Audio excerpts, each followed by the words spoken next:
Hello friends, मैं अनु स्वागत करती हूँ आप सबका अपने यूट्यूब चैनल पर जिसका नाम है अनु स्क्रिप्ट एंड ब्लॉग्स। तो कैसे हैं आप सब? उम्मीद करती हूँ सब अच्छे होंगे। तो फ्रेंड्स, जैसा कि मैंने आप लोगों के साथ में शेयर किया था कुछ बातें अपनी दिल की, जो कि मैंने आज से पहले कभी नहीं शेयर की थी, लेकिन आप लोगों से ये सारी बातें शेयर करके मेरा दिल का थोड़ा सा बोझ हल्का हो गया। मतलब थोड़ा सा जो मन में एक हलचल सी रहती थी वो थोड़ी सी कम हुई है। और आज भी मैं आप लोगों से कुछ अपने दिल की ही बातें करना चाहती हूँ। और कुछ ऐसे सवाल हैं मेरे मन में जो पिछले 17 साल से मेरे मन में मतलब घूमते रहते हैं और जिनका जवाब मुझे नहीं मिल पा रहा है। और वो क्या है सवाल और किस वजह से मैं इतना परेशान हूँ, मैं वही आज आप लोगों के साथ में शेयर करने वाली हूँ। तो फ्रेंड्स, सबसे पहले मैं आप लोगों का दिल से थैंक यू बोलना चाहती हूँ कि आप सबने मुझे समझा और मेरी प्रॉब्लम को और मेरी साथ जो भी घटनाएं हुई उन सब के लिए आप सबने बहुत प्यारे प्यारे से कमेंट्स किए और मुझे दिल से समझा। उसके लिए थैंक यू सो मच।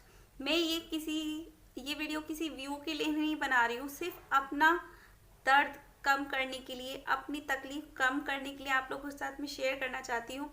और शायद इससे आपको कुछ सबक भी मिले कि लाइफ में ऐसे ऐसे लोग भी होते हैं जिन पर आप आंख बंद करके भरोसा कर लेते हैं। तो आज मैं बात करने वाली हूँ कि मेरे भाई का जो केस था वो आगे क्यों नहीं बढ़ पाया था, किन मिस्टेक्स की वजह से, क्या क्या मिस्टेक्स हुई थी। और अगर मैं फ्यूचर में उस केस को फिर से ओपन करना चाहती हूँ, अगर मुझे मौका मिलेगा तो मैं उस केस को ज़रूर ओपन करना चाहूँगी और सच सबके सामने लाना चाहूँगी, ज़रूर लेकर आऊँगी अगर मुझे मौका मिला तो सबसे पहला जो सवाल था मेरे मन में जब मेरे भाई के साथ में ये सब हुआ था, जो केस बना था हमारा, वो केस में क्या था कि जो पुलिस ने केस में जो लिखवाया था, उन्होंने लिखवाया था कि मेरे भाई ने ड्रिंक की हुई थी, शराब पी थी जिसकी वजह से उनकी। लेकिन मैं आप लोगों को एक बात बताना चाहती हूँ, क्या शराब पीने से सभी की होती है? नहीं होती। और दूसरी बात, शराब की तो बात दूर की बात थी, क्योंकि जैसा कि मैंने आप सबको बताया था कि मेरा भाई, शराब तो दूर की बात थी, उस दिन वो कुछ भी नहीं खा पी सकता था क्योंकि उनका फास्ट था। वो भोलेनाथ बाबा मतलब फास्ट रखते थे शिव भगवान जी का, वो इतने ज़्यादा उनको मानते थे कि वो हर सावन में कांवड़ लेने के लिए जाया करते थे हरिद्वार। तो इस बात का तो सवाल ही नहीं उठता कि उन्होंने ड्रिंक की हुई थी उस दिन या फिर उन्होंने शराब पी थी। तो सबसे पहली बात तो ये मुझे कचोटती कि अगर उन्होंने ड्रिंक की थी तो क्या वो ड्रिंक करने के लिए ही अकेले हॉल के अंदर गए थे? क्या उनके साथ कोई नहीं गया था? ऐसा तो नहीं हो सकता कि बंदा अकेला ड्रिंक करने के लिए हॉल के अंदर जाएगा, उनके साथ कोई तो गया होगा ना साथ में। और अगर वो गया था तो उनकी छानबीन क्यों नहीं की गई थी? दूसरा नंबर जो मेरा सवाल था वो था, जो मेरे मन में हमेशा घूमता रहता है, जो बोतल आपको वहां पर मिली थी, क्या उसका फिंगरप्रिंट आप लोगों ने, जो पुलिस वाले थे उन्होंने फिंगरप्रिंट्स वहां पर वो सब नोट किए गए थे कि फिंगरप्रिंट्स किसके थे? नहीं किए गए थे। दूसरी बात, हॉल वाले के खिलाफ कंप्लेन तो होगी इन फ्यूचर, कभी भी अगर ये केस ओपन होता है तो उसमें सबसे ज़्यादा मिस्टेक जो पाई जाएगी वो पाई जाएगी हॉल वाले की, क्योंकि उन्होंने खुद ये बात लिखवा कर रिपोर्ट में खुद को मतलब गलत साबित कर चुके हैं वो कि हॉल में उन्होंने ड्रिंक की थी।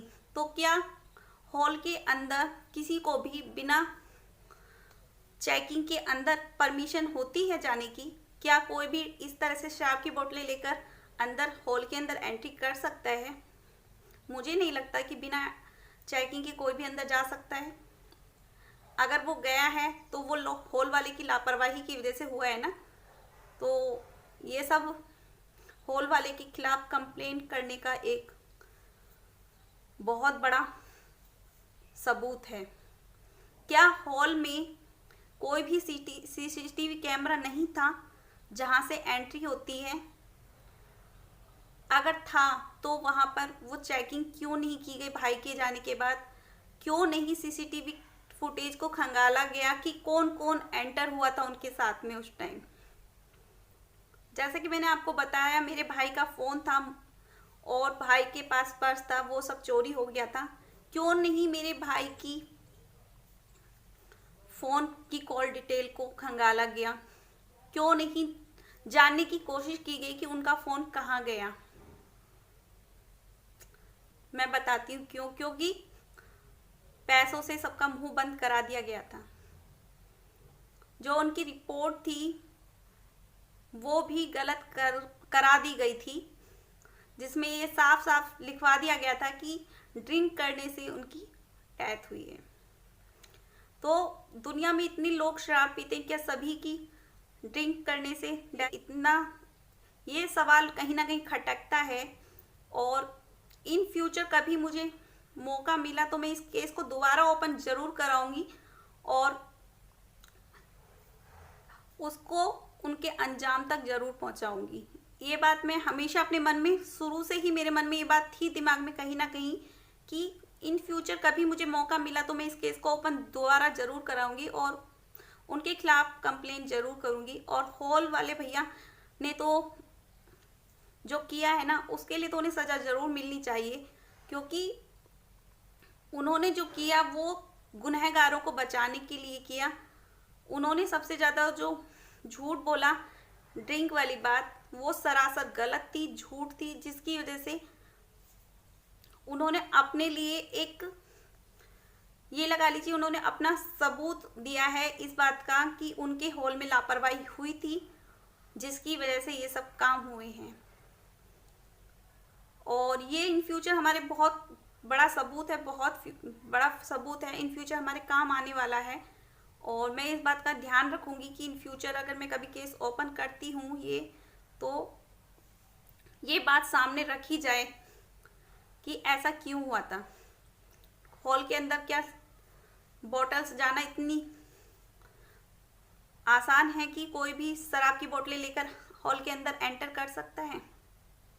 बहुत सारी लापरवाही हुई थी मेरे भाई के केस में, और उस टाइम पर शायद मेरी फैमिली इस हालात में नहीं थी कि वो उन सबको, मतलब जो भी हुआ था उस केस को आगे लेकर जा सके। मेरी फैमिली के अंदर इतनी हिम्मत नहीं थी, वो हिम्मत तोड़ चुकी थी अपना, मतलब छूट चुकी थी, उनकी हिम्मत बिल्कुल जवाब दे चुकी थी कि वो उस केस को आगे बढ़ा पाए। क्योंकि उस वक्त मेरी फैमिली को सिर्फ अपनी फैमिली को संभालने की थी कि मेरी फैमिली किसी तरह से इस दुख से उबर जाए, इस दुख को सहन करने की, बस इतना ही था मेरी फैमिली को। मतलब उस वक्त इतना नहीं था कि वो इस दुख से कैसे निकल पाएगी। लेकिन मैं अभी चुप हूँ क्योंकि मुझे थोड़ा सा टाइम और चाहिए, कुछ सालों का टाइम और चाहिए कि मैं इस केस को फिर से ओपन करा सकूं।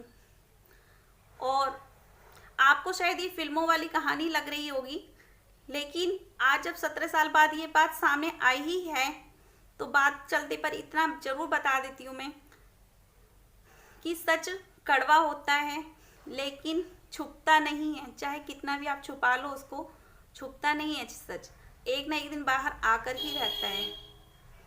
और मैं इन फ्यूचर अभी कुछ टाइम के लिए मैं चुप हूँ क्योंकि मुझे अब भी थोड़ा सा और समय चाहिए अपने बच्चों के साथ में। थोड़ा सा मेरे बच्चे और इस लायक हो जाएं कि वो खुद इस केस को ओपन कराएं और खुद उन लोगों को सजा दिलाएं जिन लोगों, जो लोग इसमें शामिल थे। सारे सबूत मेरे पास हैं, सारी चीज़ें मेरे पास अभी भी संभाल के रखी हुई हैं। बस वक्त इंतज़ार कर रही हूँ तो मौके का और वक्त का, क्योंकि वक्त बदलते हुए देर नहीं लगती है। कभी ना कभी वो वक्त भी आएगा जब वो सारे लोग सामने आएंगे। और मुझे लगता है कि सच सामने आना भी चाहिए, क्योंकि जो मेरे भाई के साथ हुआ वो किसी के साथ भी हो सकता है। और मैं नहीं चाहती कि किसी एक के गुनाह की सज़ा सभी को मिले। हमने 17 साल झेला है वो दुख, वो तकलीफ, लेकिन अब नहीं। बहुत तकलीफ झेल चुकी, अब तकलीफ झेलने की बारी उन लोगों की है जिन लोगों ने ये सब किया था। और एक दिन वो जरूर आएगा जिस दिन वो गुनहगार सारे के सारे सबके सामने आएंगे। पता सबको है, घर में सबको पता है ये बात कि कौन कौन लोग शामिल थे, और मुझे भी पता है, लेकिन मैं अपने मुंह से नाम नहीं बोलने वाली। क्यों? क्योंकि सच अगर खुद ही सामने आए तो ज़्यादा बेटर है, और वो सच सामने आएगा। बस उसी दिन का इंतज़ार है दोस्तों, और उसका अंजाम बहुत भयानक होगा। ये बात भी मैंने अपने दिमाग में बैठा के रखी है, बहुत भयानक अंजाम होने वाला है उस चीज़ का, जब वो सच बाहर आएगा। मैं बस कुछ वेट कर रही हूँ, कुछ दिन का, उस दिन का वेट कर रही हूँ जिस दिन ये सच सबके सामने बाहर आएगा। कभी सोचा था कि 17 साल बाद ये मैं आप लोगों के सामने बैठकर इस तरह से ये बात कर रही हूँ? नहीं सोचा था, लेकिन आज मैं आप लोगों के सामने ये सारी बातें कर रही हूँ, क्योंकि इस सच को बाहर आना है, और आज नहीं तो कल ये सच बाहर आके रहेगा। तो बस दोस्तों इतना ही मुझे कहना था कि सबूत सारे मेरे पास हैं, सब कुछ है मेरे पास, लेकिन कुछ समय चाहिए, बस थोड़ा सा और, जब तक कि मेरे बच्चे इस लायक नहीं हो जाते कि वो मेरी कुछ हेल्प कर सके इस केस में, तब तक। बस इतना ही मैं चाहती हूँ कि ये केस ओपन हो और उन लोगों को सज़ा मिले। तो बस फ्रेंड्स इतना ही मैं कहना चाहती हूँ कि इससे ज़्यादा और कुछ नहीं, कि सच सामने आकर रहेगा, चाहे कुछ भी हो जाए।